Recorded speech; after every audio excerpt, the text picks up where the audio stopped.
안녕하세요. 반갑습니다. 죽은 동물의 공격.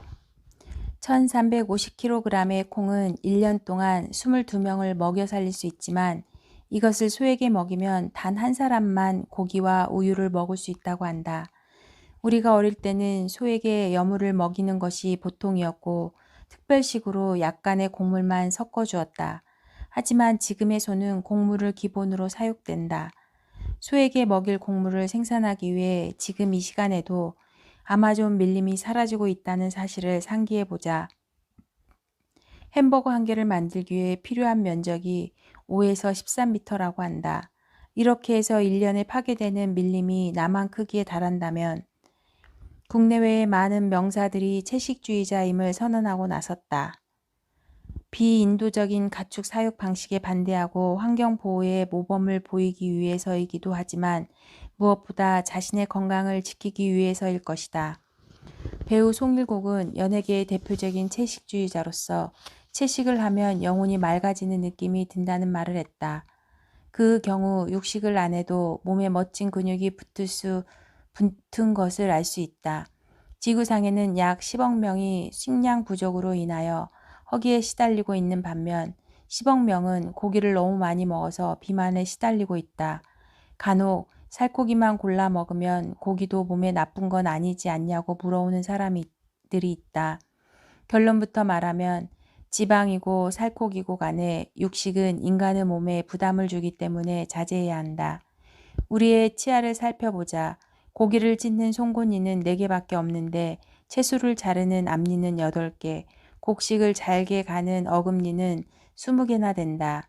이는 무엇을 말하는가? 하루에 육류를 4만큼 먹으면 곡류 및 야채는 28을 먹어야 한다는 뜻이다. 정확히 7대1의 비율이다.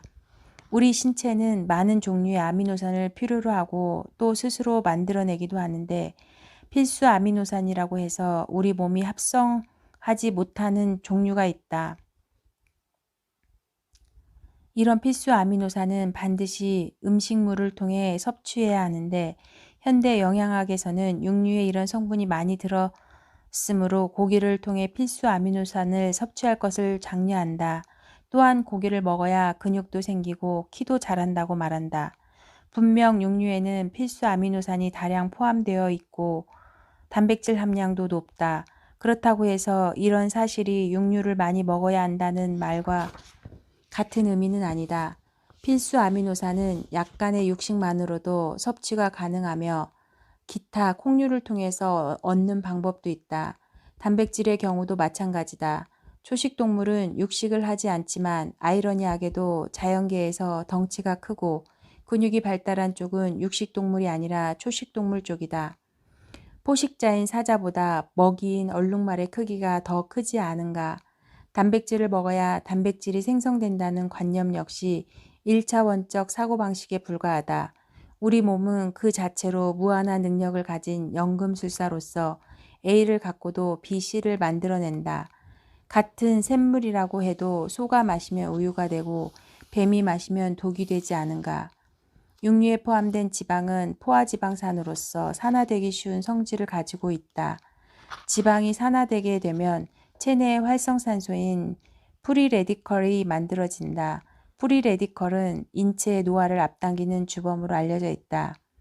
육식을 좋아하는 사람과 채식 위주로 식사를 하는 사람의 피부를 비교하면 탄력도에 차이가 있음을 알 수 있다. 육식은 노화를 앞당기는 반면 야채에 들어있는 폴리페놀, 플라보노이드, 베타카로틴, 레티놀과 같은 피토케미컬이 노화를 방지하여 피부를 탱탱하게 만들어주기 때문이다. 또한 인간의 장은 길고 구불구불한데 전형적인 초식동물의 형태이다. 반면 육식동물의 장은 길이가 짧고 직선으로 이루어져 있다. 장의 길이와 모양이 무슨 대수냐고 물을지도 모르지만 이는 효소의 분비량과 직결된다. 우리 장이 채식에 맞게 설계되었다는 것은 채소의 소화에 효소가 그다지 필요하지 않음을 뜻한다. 채식을 하게 되면 인체가 가진 효소를 아낄 수 있다. 반면 육류를 소화하기 위해서는 심장, 신장, 간 등에서 무리하게 대사효소까지 끌어와야 할 정도로 효소를 많이 필요로 한다. 대사효소의 부족은 각종 질환의 원인이 됨은 물론이다. 가장 심각한 것은 고기에 있는 식이섬유가 거의 포함되어 있지 않다는 사실이다.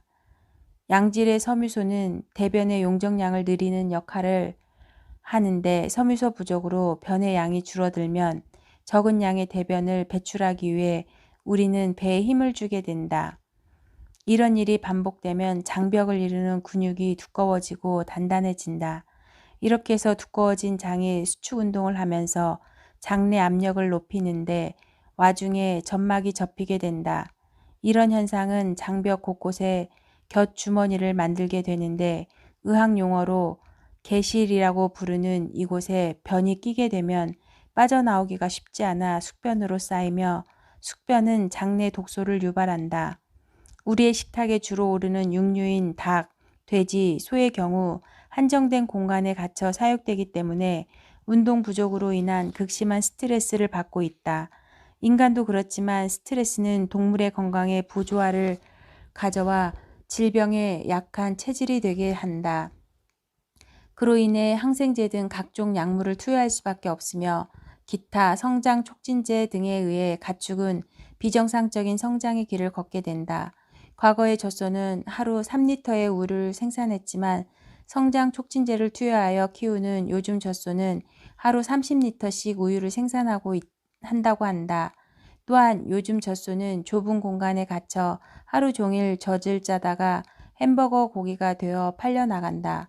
과거 소는 3년이 되어야 수태를 할 수 있는 어른소로 자랐지만 각종 약물로 키우는 요즘 소는 단 1년 만에 수태가 가능한 어른소로 자라기도 한다.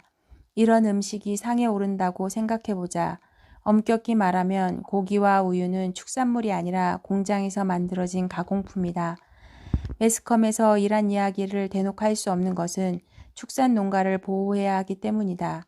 노골적으로 육식을 자제하라고 하면 소를 키우는 농가에서 항의를 해올 것이므로 균형 있는 식사를 하라는 식으로 슬쩍 바꿔서 말하는 것이다.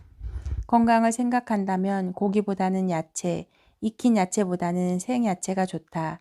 생야채에는 노폐물의 배출을 돕는 섬유질이 많이 포함되어 있으며 생명의 열쇠라고 할 수 있는 효소를 다량 함유하고 있다. 과일을 껍질째 먹는다면 피토케미컬도 섭취할 수 있어 더욱 좋다. 또 하나 빠뜨릴 수 없는 식품이 발효 음식이다. 발효된 음식은 그 자체로 효소 덩어리라고 할 수 있다.